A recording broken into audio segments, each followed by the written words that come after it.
Magandang hapon po sa inyong lahat at welcome sa ating Love Therapy online ngayong Thursday. As you all know, tayo ay magkakasama every week para magbigay sa inyong lahat ng guidance mula sa salita ng Diyos para ma-improve yung ating love life, yung ating marriage base sa guidance na ibinibigay sa atin ng salita ng Diyos. Kasi kung merong isang pwedeng bumago ng ating love life, yun ay walang iba kundi yung Diyos. Kasi siya yung nag-create ng marriage. Siya yung gumawa nito para sa kaligayahan natin. Pero kapag ka nakarinig kayo sa labas ng mga taong hindi masaya sa love life nila, puro problema, puro curse, parang curse, ne? Palaging mali, laging disappointed yung tao. I can tell you now, with all certainty, walang kinalaman yung Diyos dyan. Kasi kung yung Diyos yung mag-guide sa tao sa kanyang love life, yung taong to magiging masaya. Pero kung iba yung mag-guide, kung ang mag-guide sa kanya ay yung kanyang puso, for example, o yung kanyang sarili, things like this, o iba yung mundo, pamilya, sino man, except yung Diyos, for sure, itong taong to magkakamali. So, ang problema, wala sa marriage. Yung nakita nating statistics na sinasabi nila na 50% ng mga nakakasal ay naghihiwalay, nagdi-divorce. Walang kinalaman yung Diyos dyan. Hindi Diyos yung may kasalanan. Hindi marriage yung kasalanan. Ang kasalanan yan, ang may kasalanan yan ay yung mga taong pumapasok sa relationship na walang guidance ng Diyos. And this is something, Margie, na lagi nating pinag-uusapan tuwing Thursday. Kasi gusto nating maintindihan ng mga tao once and for all na hindi mo pwedeng i-separate yung love life, yung marriage sa spiritual life mo. Okay? Kapag yung tao ay malayo sa Diyos, pag yung tao ay malayo sa guidance ng Diyos, of course, hindi lang love life, but every aspect ng buhay niya, lalong-lalo na yung love life, yung marriage, malalagay sa alanganin.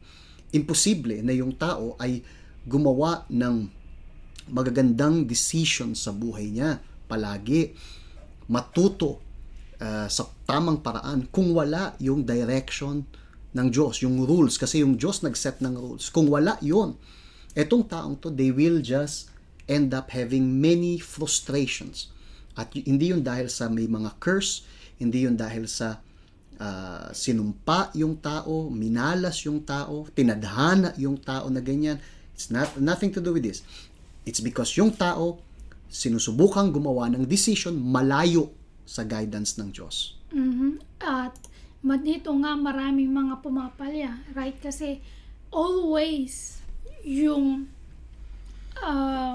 pagkakaroon ng blessed love life is kailangan laging base sa kagustuhan ng Diyos. At marami, especially nowadays, yung parang yung kagustuhan ng mundo always will be against sa kagustuhan ng Diyos, right? So maraming especially mga young adult, right, na gusto nila lang pwede akong maging faithful sa Diyos, pero pagdating sa love life ako yung pipili.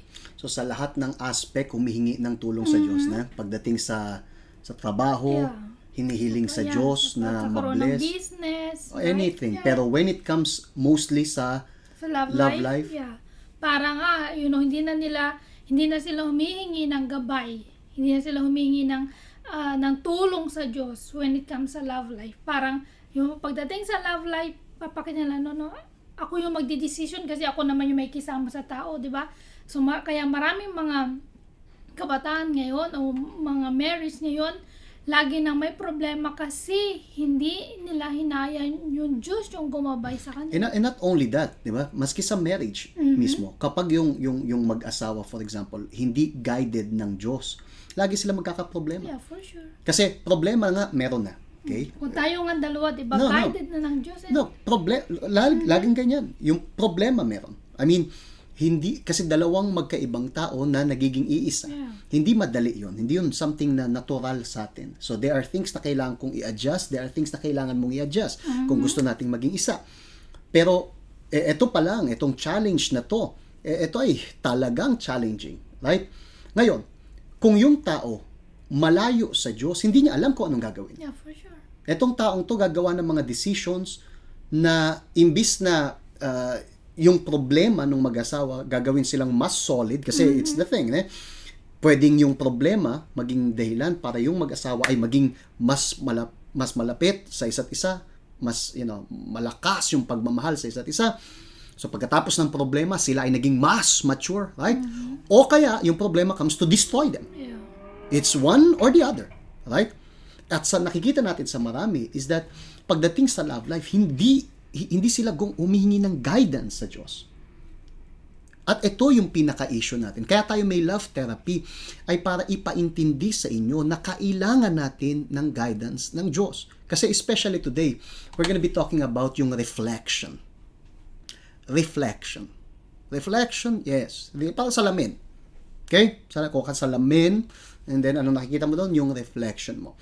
There is something gusto kong basahin natin together. Something na I hope it will make sense sa inyo. Okay? Sabi, if you do not know yourself, you will not know what to change. Kung hindi mo alam ang sarili mo, hindi mo alam kung anong babaguhin mo. Of course. This is very easy to understand. Ito ay obvious. Ito ay common sense. Kung hindi mo alam yung sarili mo, anong babaguhin mo? For example, pag kami, let me take this one. Ito, meron tayong drone. Okay? Let us suppose ito may issue. May sira. Okay? Hindi umaandar. Bakit ganito? Ayaw umandar. Umandar ka, ayaw niya umandar. Okay. Kung hindi ko alam kung ano to, hindi ko alam kung saan ako magsisimula. Paano nga ba to? Hindi ko alam kasi hindi ko naman to naintindihan. Ngayon, kung ako ay familiar dito, alam ko kung paano. So una, let me test this and so on. Kasi alam ko kung ano siya. So therefore, alam ko kung paano siya ayusin. Kaya kong baguhin, isn't it? Now, kung hindi natin alam yung sarili natin, anong babaguhin natin? Sometimes people say, gusto kong magbagong buhay. Okay, saan nagsisimula ang bagong buhay? Magbabago ang buhay mo, ang love life mo, ang anumang aspect ng buhay mo. Kung una sa lahat, alam mo kung anong dapat baguhin. Ikaw. That's why it is very important na makilala natin yung sarili natin. Pag may problema sa marriage, may problema sa relationship, ang unang dapat tingnan hindi yung relationship. Okay? Ang unang dapat tingnan ay yung tao, ikaw, yung sarili. Kasi dito tayo nagkakaroon ng issue. Marami sa mga pumapasok sa relationship na ang akala nila, yun lang ang alam nilang gawin, tingnan yung mali ng iba. Ang dali nilang makita yung mistake ng iba, pero hindi nila alam kung anong meron sila. I ask you, do you think ikaw ay napaka-perfect to the point na laging ang problema siya? Usually, that's what we see, Pag kinakausap din sila, ginagawa ko naman ng lahat. Wow! Nakakita tayo ngayon ng santo rito. Ginagawa niya lahat, Lahat ginagawa niya. Which, most of the time, majority of the time, most, ewan ko kung anong percentage, but most of the time, actually not. Hindi nila ginawa lahat. That's what they feel like. Akala ko ginagawa ko lahat, but it's not. Remember this, pagka may problema sa love life, lalo na yung mga tao na pasok ng relationship, and then break, pasok, lagi na lang ganun. I can promise you, many times ang problema hindi yon. Yeah, and they are put, point fingers sa mga lalaki, ganyan lahat sila. Ngayon, iba na lang yung aking hahanapin. Yung kapwa ko na lang. Kasi kami nagkakaintindihan for sure. Yung mga lalaki, pare-parehas yan. So, nagkaroon, dahil nga, yung lagi na lang pumapasok sila sa isang relationship na end up always separation. So, ano yung i-blame nila? Kasi siya, ganyan-ganyan na. Ganyan. So, napakadali nga point ng finger sa nakikita mo. But, kung titingnan mo, titingnan mo yung sarili mo sa salamin. Really, at iaas mo sa sarili mo, saan ba talaga ako nagkulang? Ano yung pagkakamali ko na every time, lagi na lang, yung pinapasok kong relationship, lagi na lang kami end up naghihiwalay. Sino kayang may problema?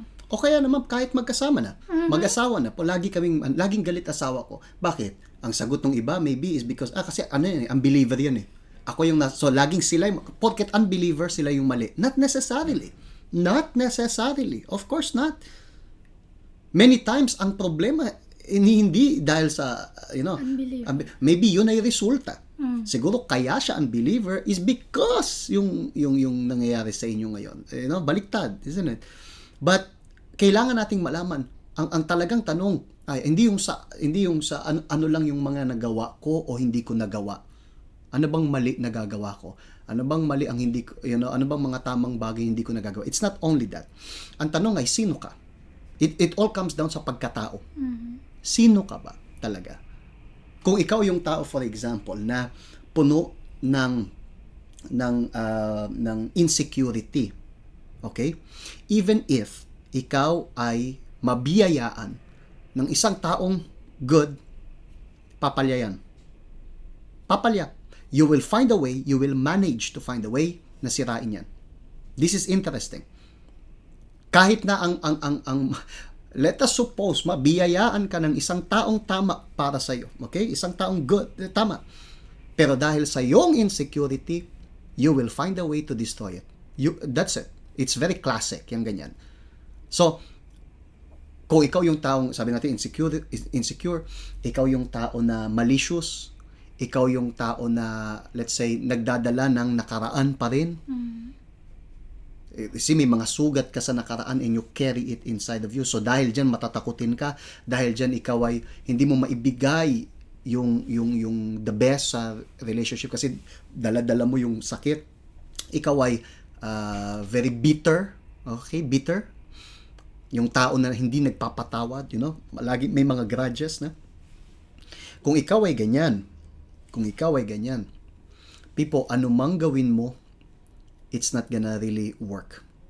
Kasi ang problema ay nasa sayo. So, ang tanong ay sino ka? Sino ba ako? For example, ang marriage namin ni Marge, nakasalalay dyan, meron siyang part, meron akong part. Pero, since hindi ko mababago yung part niya, yun ay part niya. Okay? Ang kaya ko lang pakialaman yung part ko sa marriage na to. Okay?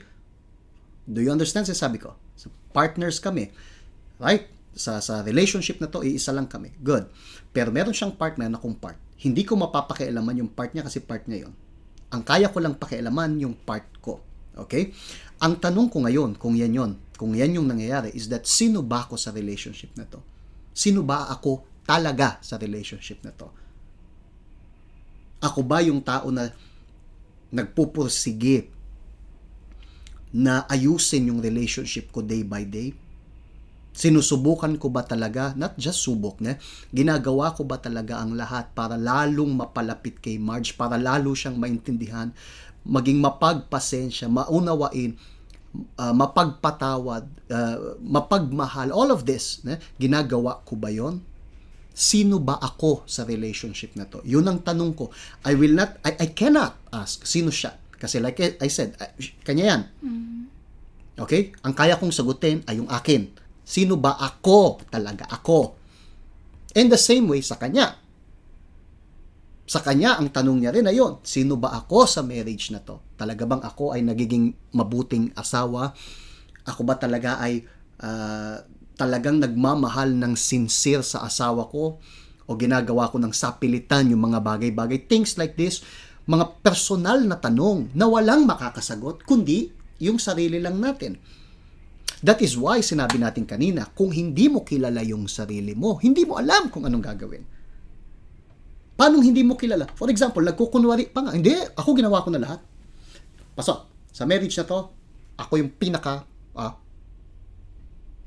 ako, ginawa ko lahat. Lahat.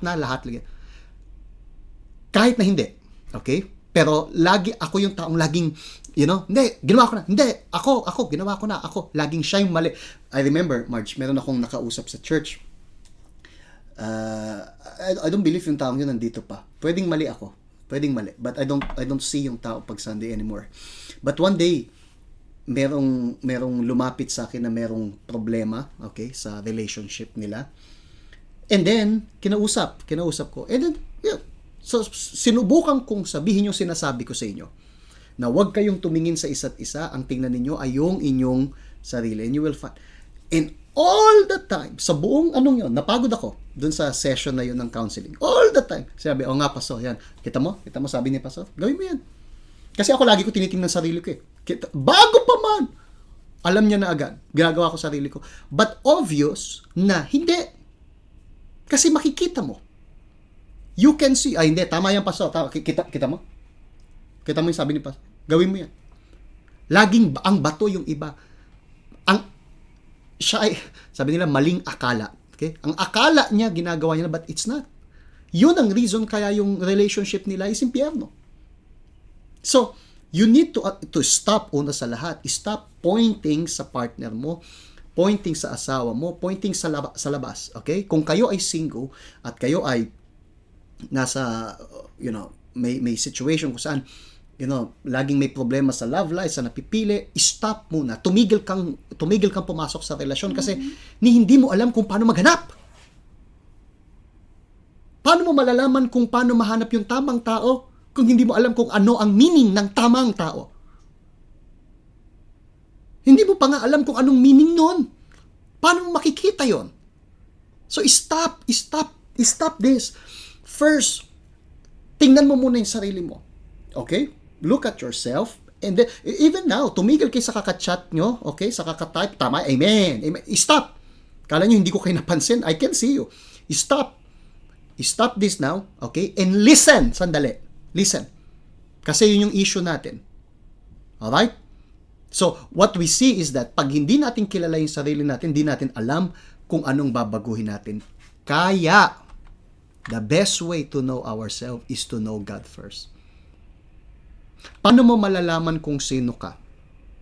Hindi sa sarili mong mata. Kasi many times, the way you judge yourself is completely off. Tulad ng sabi natin, ginawa ko na lahat. Ako, Pastor, ginawa ko lahat. Talagang nag-sacrifice ako. Sa mata mo, ikaw ay okay. But many times, it's not really true. Sino ang pwedeng magsabi nito? Diyos. Diyos lang ang pwedeng magsabi sa'yo kung sino ka talaga. Okay? Diyos lang pwedeng magsabi sa akin kung ako ba ay talagang okay sa marriage namin ni Marge or not. Diyos lang ang pwedeng magsabi kay Marge kung siya ba ay talagang ginagawa niya talaga yung dapat niyang gawin sa marriage namin or not. Diyos ang pwedeng magsabi niyan. Hindi siya ang magsasabi niyan. Hindi ako ang magsasabi nito. Hindi ko pwedeng ako yung nagbigay ng test, ako rin yung nag-check ng test ko. Parang gano'n. Nakita yung sa school, right? Ay, mali. Tapos buburahin mo, tapos papalitan mo ng sagot. Ikaw din ang nag-check ng sarili mong exam. Something like this. No. Diyos ang dapat mag-check ng exam ko. Sino ba ako? Panginoon, sino po ba ako? Sa marriage namin ni Marge, sino po ba ako? Please, ipakita niyo po sa akin. Sino po ba ako? This is something so deep. Kung gusto kong malaman kung ako ay mabuting asawa or not, hindi pwedeng base sa criteria ko. Kasi maybe, ayon sa criteria ko, I'm doing well. Kasi hindi naman ako katulad ng lasenggong yon, di ba? Tinan mo siya, nakasal sa lasenggo. Ako hindi lasenggo, so I'm better. Yeah, better. But it doesn't mean I'm alright sa marriage namin. Same thing sa kanya. Sabi ni Marge, ako, hindi naman ako bungangera. Kasi sabi nga ni Christian, ako tahimik. So, hindi ako bungangera. So, I'm okay. Is it really? Is that really yung gusto ng Diyos sa kanya? Para sa marriage na to, wag lang magsalita doon. Statwa magsalita. Is that what God wants? So, you see, meron tayong criteria natin. But yung criteria natin, medyo, nasa alanganin. Hindi siya, ang criteria dapat manggaling sa Diyos. So, kailangan ko munang makilala ang Diyos. Okay? Nang sa ganun, siya yung magsasabi sa akin, okay siya, yung marriage mo hindi, hindi mo ginagawa yung the best mo sa marriage mo. Right? Oh, Christian, yung ginawa mo ngayon sa marriage mo, excellent. Sino magbibigay niyang score na? Diyos. Kung kilala ko yung Diyos. Kung hindi ko kilala yung Diyos, paano ko malalaman? That is why, Marge, may mga tao na ginagawa lang kung anong pumasok sa utak nila. Walang nagtuturo. Kasi hindi nila kilala yung Diyos. Mm-hmm. Diyos ang nagsasabi sa atin. Diyos ang naglalagay nito sa puso natin. Alam ko kapag may nasabi akong mali. Alam ko pag may nagawa akong mali. Nararamdaman ko yon. Bakit? Kasi ako ay sensitive. No! It's because Diyos ang kumukumbinsi sa akin sa mga bagay na ginawa ko. Mm-hmm. Kasi maraming ang beses, di ba? Marami tayong nakarinig ng yung mga nagte-testimony na, Pastor, na ginawa ko to kasi sinabihan, kasi sabi ng aking kaibigan, gawin ko daw to. So yung mga ganon, hindi nila kilala yung sarili nila kasi sila nakabase sa sinasabi ng iba. So the same way din, pag hindi natin kilala yung, imagine mo kung yung sarili nga natin hindi kilala, how much more kapag tatanungin pa natin yung Diyos. Kung malayo na nga tayo sa Diyos. So ito is really required ng humbleness na mag-ask sa Diyos, Panginoong Jesus, sino pa talaga ako? In reality. Yun is really required talaga ng humbleness kasi yung Diyos kung talagang sincere ka na maghihingi sa Diyos, hihingi mo sa Diyos, Panginoong Jesus, sino ba talaga ako? Ako ba talaga ay let's talk about sa love life. Ako ba talaga ay mabuting asawa? I ask myself, Panginoon, ginagawa ko po ba yung lahat? Ako po ba ay mabuting husband para kay Marge? And then si Marge, Panginoon, ako po ba ay talaga ay mabuting wife para kay Christian? So, sino ang magsasabi niyan? Diyos. Paano niya malalaman yan? Paano niya malalaman? Maraming paraan. Sa pagbabasa ng Biblia, yung Biblia magtuturo ng dapat nating gawin, right? But not only that, sa mga messages sa church, maririnig. So yung Diyos ang magsasabi. Pero kailangan tayo, Marge, humingi ng guidance sa Diyos at wag nating i-judge yung sarili natin saying, hindi, ako ay mabuting asawa. Hindi naman ako naglalasing. Hindi. It's not about that. I am a good provider naman. Yeah, provider, exactly. Nagpapadala naman ako, Pastor, hindi ako pumapalya every month. I'm a good supporter. Yeah, nagbibigay ako, meron akong listahan dito, every month, nagpapadala ako, right, ng remittance. So I'm a good husband, I'm a good wife. Is it? Just because nagpadala ka? Yan ba yung gusto ng Diyos? You see, kapag ikaw ay nanghuhusga ng sarili mo, criteria mo, okay, scoring mo, madaya tayo. Kasi madaya tayo. Kinukumpara natin yung sarili natin sa ibang mas malala sa atin. Right? Para tayo ay good. Right? It's like sa takbuhan. Kanina I was checking here. May mga takbuhan dyan sa labas. Sa sports complex. Wala kang makikita dyan na naka-wheelchair.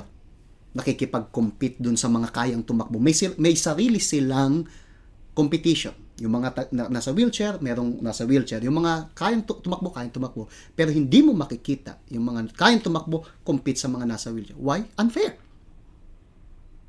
Hindi pwedeng sabihin, kita mo, ako mas mabilis akong tumakbo. Yeah. Kinukumpara mo yung sarili mo sa naka-wheelchair. Ikumpara mo yung sarili mo sa kapantay mo. Isn't it? So, ang Diyos, siya yung nagbibigay sa atin ng idea nito. Kung ikukumpara mo yung sarili, hindi ako masamang asawa kasi hindi ako naglalasing katulad ng iba. Okay, good. But is it all? Yan ba yon? Ako nagpupunta naman ako sa church. Hindi ako katulad ng iba hindi nagpupunta sa church. Okay, pero yan lang ba yon? You see, that's the reason why kailangan natin makilala yung Diyos. Now, may sinabi si Marge na very important kasi sabi niya, sincerity. Ang Diyos magsasalita. Pero ang problema, ang Diyos hindi magsasalita sa lahat. In fact, makikita nyo sa Biblia, itong sentence na to na laging sinabi ni Jesus simula nung nandito siya.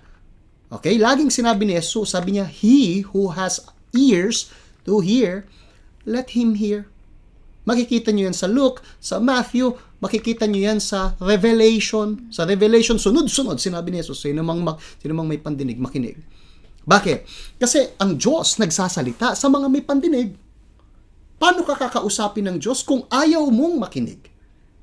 Kasi sa sarili mong paningin, ikaw ay okay na. Sa sarili mong paningin, laging ang may problema siya. Laging siya. Hindi, ang problema lahat ng lalaki, ang problema lahat ng babae. Hindi, ang problema, Pastor, ay yung nakaraan ko eh. Alam mo, hindi mo alam, Pastor, yung pinagdaanan ko eh. Ikaw yung taong laging, tinatabla mo lahat. Lahat ng bagay sa buhay mo ay resulta ng iba, hindi ikaw. And this is pride. Kasi at the end of the day, yun ay choice mo. At the end of the day, lahat tayo binigyan ng Diyos ng choice. Pastor, sinasabi mo bang choice ko na dumaan sa pagdurusa? No. Choice mo na manatili sa pagdurusa. I'm not... Sa consequence ng kanilang mga desisyon. No. Think with me. Pastor, alam mo kung ba't ako bitter, Pastor? Kasi nung bata pa ako ay namolestya. Okay. Sinasabi mo bang kasalanan kong minolestya ako? No. Of course, hindi. Kasalanan nun yung kampo ng demonyo na nagmolest siya sa'yo. Okay. Ano ang kasalanan mo? Ang kasalanan mo ay nanatili ka doon. Hindi ka tumakas. Hindi ka umalis sa nakaraan mo. Hindi lahat ng namolest siya ay nagtabi ng sama ng loob. Ha? Lahat ng namolest siya nagtabi ng sama ng loob. Yung iba, of course, nagalit, nabwisit, nayamot.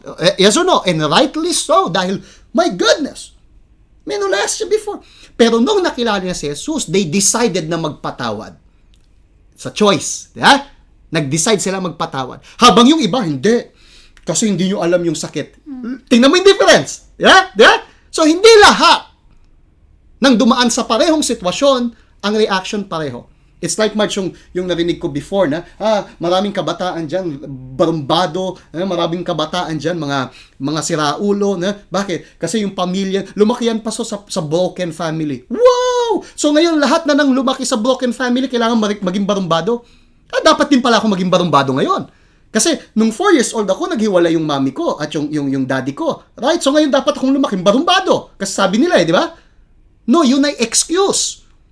Yes, masakit ba? Masakit. Pero hindi ko gagamitin yon para ako ay maging barumbado. Kanya-kanya yan, my friend. Kanya-kanya. So you see, I don't know if you are understanding this. May mga tao na hindi nakikinig, hindi ready makinig sa Diyos. Kasi masyado silang defensive sa sarili nila.